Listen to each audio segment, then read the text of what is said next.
Batteur, je ne sais pas. Donc c'est ça l'histoire aussi de ces éléments-là. Donc, tous les pays ont connu des histoires différentes. Et à mon sens, réviser une constitution ne pose pas problème en soi. Ne pose pas problème en soi. Oui, mais c'est prévu. C'est prévu. Et pourquoi on pose cette question? Parce que d'abord, c'est notre sujet de la semaine. Mais aussi, dans votre pays, la RDC, le président Félix Tshisekedi a déclaré, dans son passage à Lubumbashi, personne ne changera, à mon avis, sur la révision ou le changement de la Constitution. Quand il est arrivé, c'était, je pense, un certain samedi soir à Lubumbashi. Et il était accompagné, bien sûr, de Madame la Première Dame, Denise Nyakero. Il s'est adressé à cette population-là et cela, même à Isiro aussi, partout il est en train de passer pour parler aux Congolais. Et les Congolais sont partagés à ce sujet-là. En tout cas, ceux qui sont en train de m'appeler, il y en a beaucoup qui sont pour et les autres qui sont contre aussi. Donc, du coup, vous, et je sais que vous ne faites pas partie de ce gouvernement ou quoi que ce soit, mais en tant que politicien que vous êtes, qu'est-ce que vous en pensez? Est-ce que vous pensez que votre pays a besoin de changement de cette constitution ou révision, sais-je? Moi, je pense que dans cette constitution, il y a énormément de choses à revoir, à revisiter, naturellement. Nous le disions en 2005, nous l'avons redit plus tard, au sein même du parti, nous avons souvent des débats sur ces questions-là, absolument. Et donc, parce que, allez, si vous regardez cette constitution, ça va sur les grandes lignes, ça va, mais il y a quand même des éléments qu'il faut revoir.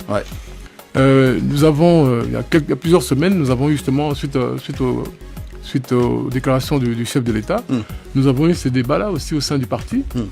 Et j'ai demandé justement qu'il y ait des réflexions sur différents points, parce que, puisque nous sommes revenus souvent sur ces questions-là. D'ailleurs, même, je crois même en 2011, à l'occasion de la campagne présidentielle, nous avions dans le programme justement essayé de revoir certains éléments.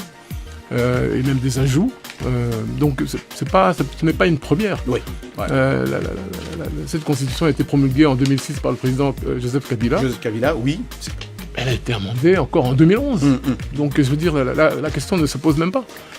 Je pense que peut-être dans certains cas, et peut-être ça que vous faisiez allusion, c'est que dans certains cas et dans certains pays, il y a une volonté de s'accaparer le pouvoir et de faire des textes qui sont...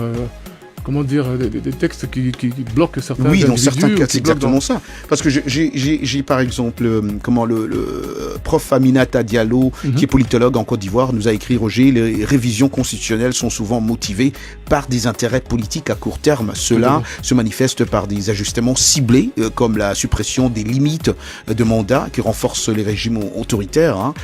Toutefois, il existe des exemples où de réformes constitutionnelles ont permis de promouvoir la stabilité et de renforcer les institutions, mais cela reste rare d'après... Mais c'est en cela qu'on ne peut pas parler au nom des 54 pays, pays africains. Je veux dire, il y a des spécificités pour chaque pays. Et comme ça l'a été en Europe, comme j'ai mentionné tout à l'heure les États-Unis, ça a été...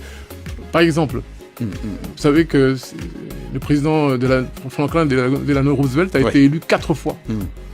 Ça peut sembler surprenant aujourd'hui, mais c'est justement après que justement la Constitution a été amendée pour nous permettre à tous les candidats présidentiels